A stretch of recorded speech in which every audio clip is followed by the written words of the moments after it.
Shalom, shalom. I've been having many of you ask me to do garden videos. I can't do them in length. I can only do maybe a little bit while I'm out here, but a little bit of information goes a long way. One of the easiest things to grow is lettuce.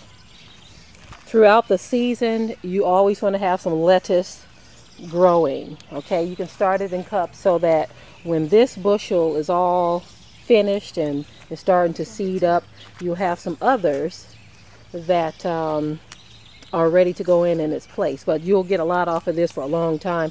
As you see, the children are actually picking lettuce right now. We're going to be having a really large salad for dinner today with some homemade dressing. They're just picking leaves right now. They've already picked the spinach and some mint leaves and some young kale and young collards to go in the salad, okay? But I just wanted you all to see how thick and lush this bed of lettuce is, okay? We're on a mission to improve our pineal gland, okay? On a mission. We want to get our thinking back in order. And so as much as we can, that's why we love the spring and summer and even the fall, because you can grow a lot of your own food. Winter is the dead season where you can only grow so much. So we love this season right here. We're taking advantage. And like I said, I have two of my children out here picking lettuce and kale and collards for today's dinner, along with some spinach and some mint leaves. We have other things that we usually put in our salads too, but some of it is too young to pick through. For instance, we love fresh dill in our salads. It tastes just divine, okay? As a matter of fact, I just thought about something. We have lots of basil in our small greenhouse over there, the one that we just put up. So we may grab some of that too, okay? We have some basil in there. There's my cat, Eve.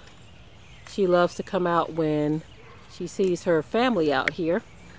But anyway, we're picking salad today, and just so you know, lettuce is one of the easiest things you can grow. You can grow different varieties, and we do have other varieties growing in planters right now in little cups so that we can transplant them into the area that they're going to be in permanently.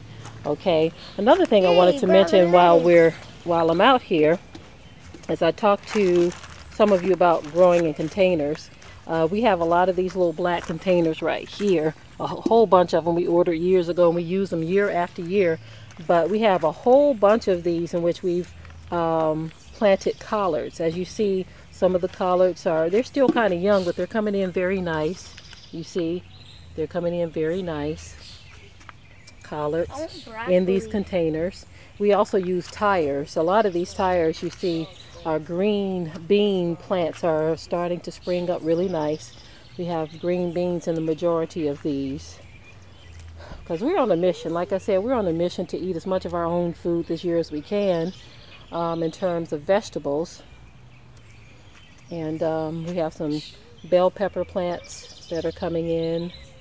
You can see the little knobs starting to form there.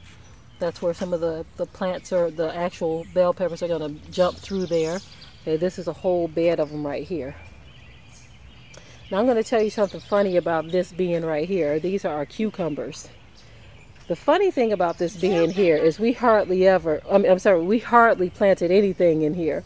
A lot of the seeds from last year actually started just coming up because sometimes when you're transferring dirt, moving things around, and plants that don't end up coming off, some of the seeds will fall back into the soil. And as you see, our cucumbers, they're doing this all on their own. Now we did plant some more around in here. I'll show you what the baby plants look like. We did plant some more so that we can transplant these to other areas.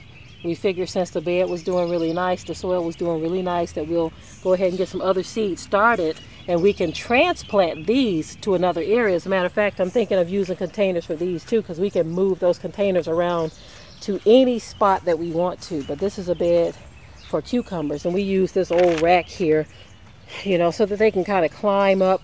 Cucumbers like to climb and vine and do all kinds of things, all kinds of acrobatics. So we have this in place from last year too, so they can do their climbing and we can do our tying and all of that good stuff.